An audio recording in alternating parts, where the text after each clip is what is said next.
আমাদেরকে মুসলিম শরীফ যে উস্তাদ পড়াতেন মাওলানা রফিকুল ইসলাম সাহেব, তিনি খুব সুন্দর একটা কথা বলতেন যে বাংলাদেশের মধ্যে যে 90% মুসলমান আছে, মানে ফুল পপুলেশনের, এরা শুধু নামকাওয়াস্তে মুসলমান।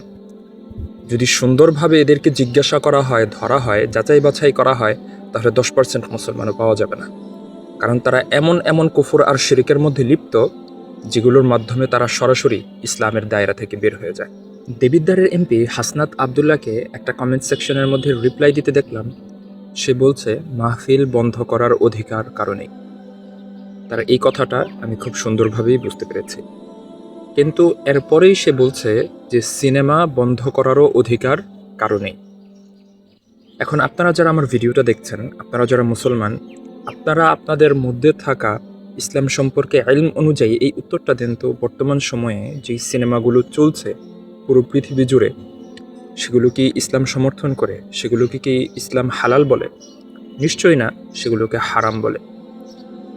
তার মানে ইসলামের দৃষ্টিকোণ থেকে এগুলো সম্পূর্ণরূপে পরিত্যাজ্য, এবং একজন মুসলমানের জন্য এগুলো বাদ দেওয়ার অধিকার সম্পূর্ণরূপে তার রয়েছে। কিন্তু এই হাসনাত আবদুল্লাহ, সে যেই আদর্শ তার বুকে লালন করে, সেই অনুযায়ী মাহফিলের যেই অবস্থান, একইভাবে সিনেমারও একই অবস্থান। কারো যদি মাহফিল বন্ধ করার অধিকার না থাকে, তার সিনেমা বন্ধ করার অধিকারও নেই। তো যেই ব্যক্তি মাহফিলকে যেরকমভাবে হালাল মনে করে, একইভাবে সিনেমা যেটা হারাম সেটাকেও হালাল মনে করে, সে সম্পূর্ণরূপে কুফরের মধ্যে লিপ্ত রয়েছে।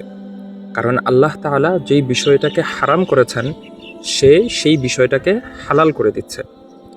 আর কোনো হারামকে হালাল করা, এটা সম্পূর্ণরূপে কুফর। আর এই বিষয়টা আমি আমার বন্ধুবান্ধব, আমার আত্মীয় স্বজনদেরকে বুঝাতে বুঝাতে মুখে ফেনা তুলে ফেলছি। কয়েকজন বুঝলেও অনেকে বুঝে না, বা বুঝেও সেই অনুযায়ী আমল করে না। এদের মতো এমপিদেরকে নির্দ্বিধায় সমর্থন দিয়ে যাচ্ছে, তাদেরকে ভালোবেসে যাচ্ছে, আদর্শিকভাবেও তাদেরকে সমর্থন দিয়ে যাচ্ছে, যদিও তাদের কানে এই আওয়াজ পৌঁছে গিয়েছে যে তারা কুফরের মধ্যে লিপ্ত। তাদেরকে সমর্থন করা মানে কুফরকে সমর্থন করা। কুফরকে সমর্থন করা জেনেও তারা সমর্থন করে যাচ্ছে। তাহলে তাদের ভিতরের ইমানের কি অবস্থা? আমাদেরকে মুসলিম শরীফ যে উস্তাদ পড়াতেন মাওলানা রফিকুল ইসলাম সাহেব, তিনি খুব সুন্দর একটা কথা বলতেন যে বাংলাদেশের মধ্যে যে 90% মুসলমান আছে, মানে ফুল পপুলেশনের, এরা শুধু নামকাওয়াস্তে মুসলমান। যদি সুন্দরভাবে এদেরকে জিজ্ঞাসা করা হয়, ধরা হয়, যাচাই বাছাই করা হয়, তাহলে 10% মুসলমানও পাওয়া যাবে না।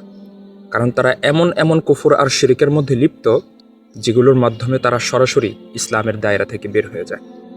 আল্লাহ রাব্বুল আলামিন আমাদেরকে ঈমান ও কুফরের যে সীমারেখাগুলো আছে, সেগুলো ভালোভাবে চেনার তৌফিক দান করুন।